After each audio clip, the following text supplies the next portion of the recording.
तो दोस्तों फाइनली काफ़ी मेहनत मुशक्क़त के बाद आज मैंने भी देख ली बांग्ला फिल्म इंडस्ट्री के सुपरस्टार यानी कि जीत की आ चुकी फिल्म चिंगेज को। तो भाई कैसी है ये फिल्म, क्या है इस फिल्म की कहानी, क्या इस फिल्म को देखने के बाद मैं ये बात आप लोगों से कह सकता हूँ अपनी ज़ुबानी कि भाई मुझे जो उम्मीदें इस फिल्म से थी भैया, ये फिल्म जो है मेरे उन उम्मीदों पर पूरी तरह से खड़ी उतरी है। तो भाई चलिए इधर उधर की बातें नहीं करते हैं, सीधा चिंगेज के रिव्यू को आप लोगों के सामने रखते हैं। हेलो फ्रेंड्स, मैं हूं नरेंद्र और मैं आपका एक बार फिर से स्वागत करता हूं हमारे चैनल यानी कि वायरल न्यूज़ जंक्शन में। तो दोस्तों इससे पहले कि मैं आप लोगों के सामने चिंगेज़ का रिव्यू रखूं कि उससे पहले मैं आप लोगों को ये जानकारी देना चाहूँगा कि भाई चिंगेज़ के राइटर डायरेक्टर कौन है और इस फिल्म में नजर आने वाले मुख्य कलाकार कौन कौन हैं। तो दोस्तों चिंगेज़ के जो डायरेक्टर हैं उनका नाम है राजेश गांगुली और इस फिल्म के जो राइटर हैं वो भैया बॉलीवुड के बेहतरीन राइटर डायरेक्टर में से एक यानी कि भैया नीरज पांडे हैं। उसके बाद जीत की इस फिल्म में यानी कि भैया जीत की इस फिल्म में जो बाकी कलाकार हैं ना जीत के अलावे वो हैं रोहित रॉय, सुष्मिता चटर्जी और सत्ताफ फिगर। तो दोस्तों ये तो बात हो गई इस फिल्म के राइटर डायरेक्टर और इस फिल्म में नजर आने वाले कलाकारों की। अब चलिए हम लोग बात करते हैं भैया चिंगेज़ की, क्योंकि भाई इस फिल्म को देखने के लिए मैं अपने शहर से 150 किलोमीटर दूर आया हूँ मेरे भाई, 150 किलोमीटर दूर। कल मैंने आप लोगों से ये कमिटमेंट की थी ना कि भाई कल मैं इस फिल्म को सिनेमा घर में नहीं देख पाया था ऑडियंस नहीं होने की वजह से, और आज मॉर्निंग में भी मैंने आप लोगों को ये बात बताई थी कि मेरे शहर में जो 2 शो लगे हुए थे इस फिल्म के हिंदी वाले वो कैंसिल कर दिए गए थे। और तभी मैंने ये ठान लिया था बात कि भाई चाहे कुछ भी हो जाए मैं इस फिल्म को देखने के लिए अब अपने शहर से बाहर निकलूँगा और इसी उम्मीद के साथ निकलूँगा कि ये फिल्म मुझे बिल्कुल निराश ना करे, क्योंकि भैया ये जीत की पहली फिल्म है जो कि हिंदी लैंग्वेज के माध्यम से हिंदी मार्केट में आ रही है। तो भाई जीत ने मुझे बिल्कुल निराश नहीं किया। अब भाई कुछ लोग हैं आ रहे हैं मेरे चैनल पर कमेंट के माध्यम से मुझे ये बात समझाने की कोशिश कर रहे हैं कि केजीएफ का सस्ता कॉपी, केजीएफ का कॉपी। अरे भाई साहब क्या है इस फिल्म में ऐसा जिसको देखकर आप लोगों ने बोला है ये फिल्म केजीएफ की कॉपी है। भैया जो लोग भी इस फिल्म को लेकर ये बातें कह रहे हैं ना उनको लेकर मैं ये बात जरूर कहना चाहूँगा कि भैया उन लोगों ने इस फिल्म के ट्रेलर को देखा है, इस फिल्म को बिल्कुल भी नहीं देखा है। यानी कि भाई ट्रेलर में हम लोगों ने ये बात देखी थी कि भैया इस फिल्म की कहानी जो है वो नैरेटिव बीट में बताई जाएगी ऑडियंस को, यानी कि इस फिल्म की कहानी जो है वो 70 से लेकर 90 के दशक की कहानी को आप लोगों के सामने लेकर आएगी। यानी कि भैया 70 और 90 के दशक में कोलकाता में एक माफिया सरगना हुआ करता था जिसका नाम था जीत, और उसी की कहानी को बताएंगे कौन, तो भैया रोहित रॉय उसकी कहानी को बताएंगे। ये बात समझकर ट्रेलर के माध्यम से कुछ लोग इस फिल्म को लेकर ये नैरेटिव सेट करने लगे कि भाई ये फिल्म तो केजीएफ की कॉपी है, क्योंकि भैया केजीएफ में भी रॉकी भाई की कहानी को बताया जा रहा था कि भैया एक ज़माने में इतना दुर्दांत अपराधी हुआ करता था हमारे इंडिया में जो कि भैया सोने के खदान पर कब्जा करके बैठा था। तो भाई बस उसी एक पॉइंट को देखकर आप लोगों ने ये बात समझ लिया कि भैया चिंगेज़ जो है वो केजीएफ की कॉपी है।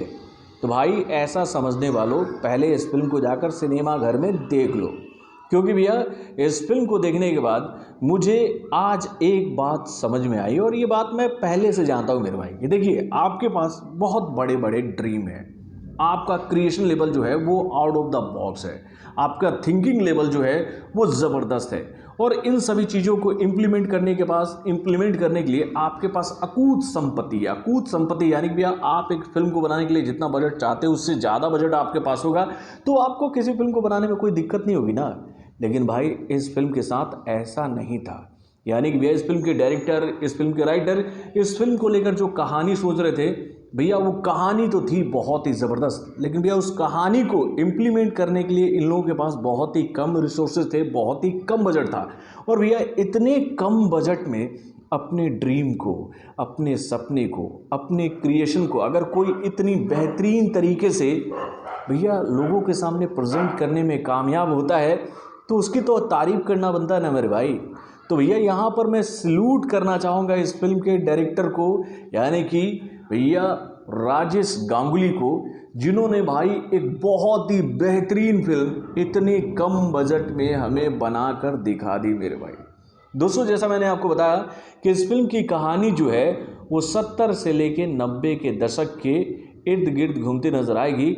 जब मुंबई की गलियां छोड़ दो भाई, मुंबई की गलियां हम लोगों ने बहुत देख ली है भैया, कलकत्ता की गलियों में एक माफिया सरगना होता था जिसके नाम से भैया पत्ते भी हिलते थे, गलियों में पंछियां भी उड़ती थी और भैया दुकानों के शटर भी खोलते थे, जिसका नाम था जीत। जीत नहीं, चिंगेज, जिसके नाम से बोल सकते हैं कलकत्ता का कोना कोना जगमगाता था और अंधकारमय हो जाता था। तो भाई ये माफिया सरगना क्या पैदा होते साथ ही इतना बड़ा क्रिमिनल था? तो भैया उसकी जर्नी क्या थी? जर्नी क्या थी? वो कैसे एक नॉर्मल इंसान से इतना बड़ा क्रिमिनल बन गया, कैसे वो जुर्म की दुनिया का बेताज बादशाह बन गया, यही इस फिल्म की कहानी है। यानी कि भैया हम लोगों ने माफिया सरगनाओं की कहानियां हमेशा ऐसे ही देखी है कि भैया झुग्गी झोपड़ियों से निकलता हुआ एक लड़का कैसे अंडरवर्ल्ड की दुनिया का एक बहुत बड़ा सितारा बन जाता है।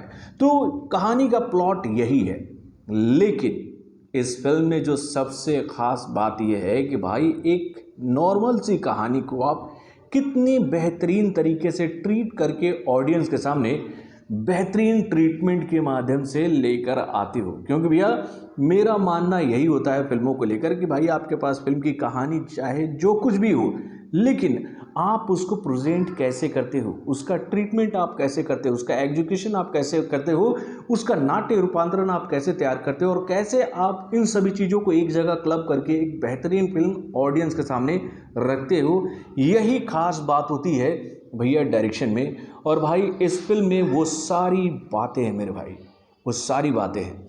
दोस्तों आज जब मैं इस फिल्म को देख रहा था तो मुझे इस बात का दुख हुआ। दुख मैं इसलिए बोल रहा क्योंकि भैया मैं इस फिल्म को हिंदी लैंग्वेज के माध्यम से देखना चाह रहा था, लेकिन जब मैं खड़गपुर यहाँ पहुँचा, और ये बात मैं पहले से जान रहा था कि भैया खड़गपुर में जब ये फिल्म लगाई गई है तो भैया ये फिल्म जो है वो बांग्ला लैंग्वेज के माध्यम से रिलीज़ की गई है। यहाँ पर इस फिल्म का हिंदी वर्जन लॉन्च नहीं हुआ है। और दादा आमियो बांग्ला टुकु टुकु जानते पारी, बोलते पारी, बुझते पारी।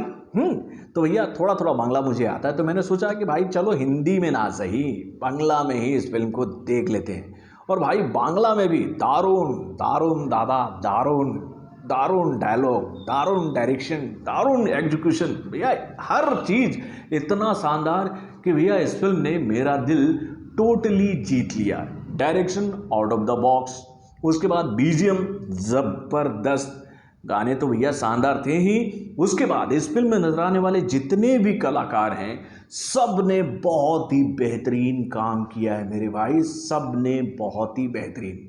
यानी कि भैया मैं इतनी दूर इस फिल्म को जब देखने आ रहा था तो दिल में इस बात का डर था कि भाई इस फिल्म के कई सारे शोज़ हमारे शहर में कैंसिल हो रहे हैं, तो भाई मैं इस फिल्म को देखने के लिए इतनी दूर जा रहा हूँ, पैसे भी खर्च होते भाई इतनी दूर आने के लिए।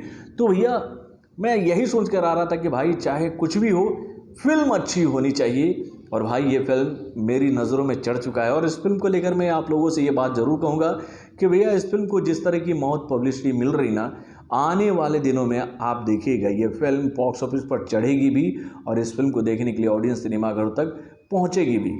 और भैया कुछ लोगों की आदत है भैया वो किसी भी फिल्म को किसी भी फिल्म का रीमेक बता देते हैं। अब हम यहाँ पर ये बात कह दें कि भैया वास्तव की कहानी भी तो भैया नैरेटिव बीट में थी ना, जब संजय दत्त मर जाते हैं उसके बाद ही उनकी कहानी शुरू होती है कि कैसे वास्तव का भैया विलेन बनता है भाई संजय दत्त हैं। तो भैया वैसे ही कहानी केजीएफ की भी थी, तो भैया हम केजीएफ को बोल दें क्या कि वास्तव का वो कॉपी था? नहीं भाई, ट्रीटमेंट जाकर किसी फिल्म का देखो, बिना देखे किसी भी फिल्म के बारे में उल जुलूल बातें नहीं करनी चाहिए।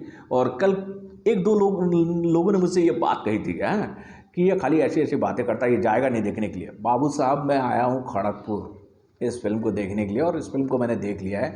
अब आप लोग भी जाइए इस फिल्म को देखिए और देखने के बाद मुझे बताइए कि ये फिल्म बनी कैसी है। क्योंकि भैया जमशेदपुर की ऑडियंस जब इस फिल्म को देखने के लिए सिनेमाघर तक जाएगी तो भाई वहाँ पर भी इस फिल्म के शो कैंसिल नहीं होंगे। तो भाई इस फिल्म को देखने के बाद अगर आप लोग मुझसे ये सवाल पूछोगे कि मैं इस फिल्म को कितना स्टार देना चाहूँगा, तो भाई मैं इस फिल्म को देना चाहूँगा 5 में 3.5 स्टार, यानी कि भैया ये फिल्म इतना डिज़र्व करती है। मैं इससे ज़्यादा भी स्टार दे सकता था इस फिल्म को, लेकिन उतना ज़्यादा दे दूँ तो भैया ये अतिशयोक्ति होगी। यानी कि भैया इतने कम बजट पर इस फिल्म को जिस तरह से बनाकर हम लोग के सामने रखने की कोशिश की गई है, वो भैया काबिल तारीफ़ है, और इस फिल्म को इतना एप्रिसिएशन देना बहुत ज़रूरी है। तो बॉलीवुड से जुड़े और भी कई सारे खबरों को जानने के लिए हमारे चैनल यानी कि वारन जंक्शन को सब्सक्राइब करना ना भूलिएगा, और हमारे अपडेट्स को जानने के लिए बेल आइकन को जोर दबाइएगा।